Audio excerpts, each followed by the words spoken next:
الله أكبر الله أكبر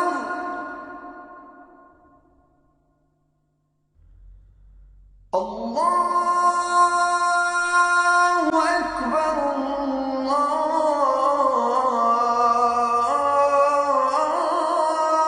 الله أكبر. Welcome to Let the Quran Speak. My name is Sophia, I'm your host. The aim of Let the Quran Speak is to help you gain deeper insights into Muslims and Islam, as it is practiced here and in other parts of the world. In this episode, what does Islam say about the practice of bullying, and how should we as a society deal with bullying? We'll answer this question soon, but first, the birth of Jesus. This is the time of year when we hear a lot about Jesus. Jesus also features prominently in the Muslim tradition. The Quran mentions him repeatedly. How do Muslims understand the birth of Jesus? Was it a miracle? Was his mother Mary a virgin? With me in studio, Dr. Shabir Ali, President of the Islamic Information Center. Brother Shabir, welcome to Let the Quran Speak. Pleasure to be on. Now, describe the birth of Jesus to us. Was it a miracle? In the Quran, it's mentioned in two main passages. One is in the third surah of the Quran, from verses 42 onwards. And the other is in chapter 19, called the chapter of Mary, because it so prominently features the story of the miraculous birth of Jesus. In answering your question, I should say that the birth of every baby is a miracle. It is really, because it is so commonplace, we don't treat it as a miracle. But when we think about how this actually happens, the mechanics of it is really awesome. And it is that awesomeness that we usually characterize as a miracle. It is something that human beings would not have been able to do on their own, that we would not have been able to do by artificial means, and yet this is a creature suddenly being born in the womb of a mother, being developed and growing. Is there something special about Jesus' birth, though? In the case of Jesus' birth, as both the Gospel of Luke and the Quran depicts it, people were amazed at Mary because she was not known to have a husband, and so they were asking about this child. In the Quran, it is said that Mary pointed to the child, and then the child miraculously spoke. To back up a little bit, even when Mary received the news that she will have a child, she herself was surprised. And in both the Gospel of Luke and now also in the Quran, she asks, "How can I have a child when no mortal has touched me?" And then she's told, this is easy for God. When God depicts or decides a matter, he only says to it be, and it becomes. So do we consider Mary to be a virgin, or is that contested? In the Islamic tradition, at least in the classical tradition, it was widely held without contest that Mary was indeed a virgin, and she's commonly referred to in the Islamic tradition as Al-Azra, the virgin. As though this is a title that Muslims have afforded her. In more recent times, some Muslims are generally skeptical about miracles.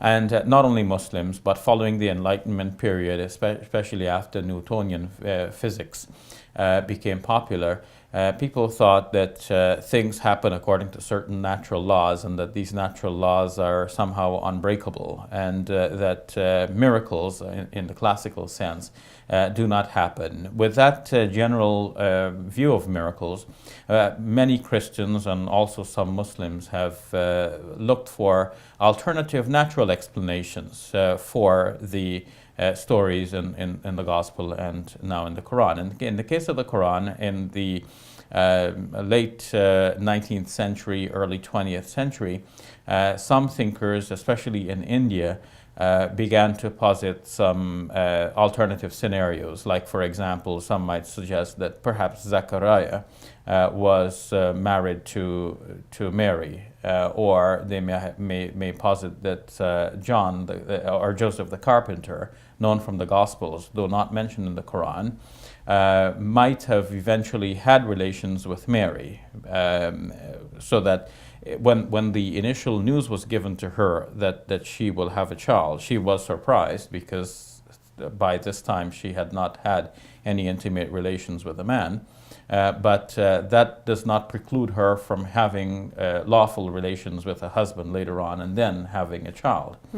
But having said that, we go back to the Quranic text itself, and we see that the Quranic text can allow for a certain degree of interpretation, though it was widely and almost uniformly attested in the classical tradition that Mary was a virgin at the time of having delivered Jesus. The text of the Quran itself does not quite affirm that, although a simple reading of it would give the impression that the Quran is in line with the story as it is depicted also in the Gospel of Luke, where it is more clearly, and also in the Gospel of Matthew, where it is more clearly depicted as a virginal conception and birth.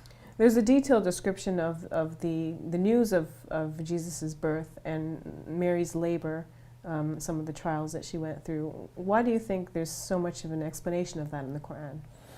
Well, partly because this was an important story to people for whom the Quran would have to be a relevant message. So God in His wisdom has revealed the Quran in such a way that it speaks to all segments of society.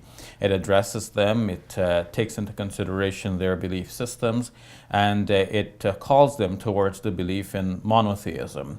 The Quran's call to monotheism is in some way in contrast to the ideas which were held at the time, including, let's say, the idea of the Trinity, which includes the deification of Jesus.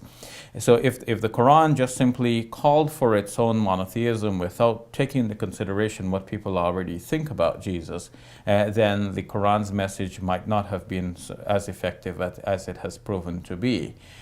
So what the Quran does here is that it lays out the whole story and shows, yeah, we know all about that. This is how the story is normally told. This is what people know about Jesus.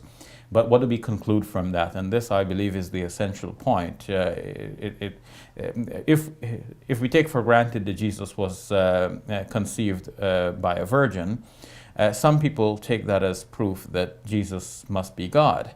But from the Quranic perspective, that is only a proof that God is able to create in a wide variety of ways. So God created Adam without parents, or created most people with parents, both parents, and Jesus with only one parent.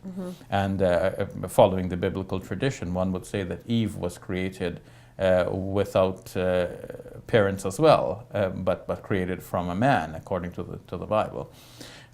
So when we take all of this into consideration, we see that from the Quranic perspective, God is able to do all things. He creates in a wide variety of ways, and in the end, God is still the creator of all, and Jesus is one of His prophets, His messengers, and Jesus is depicted in the Quran as the Messiah, a lofty title that is cherished by both Muslims and Christians. So God created Jesus to be a prophet and Messiah then?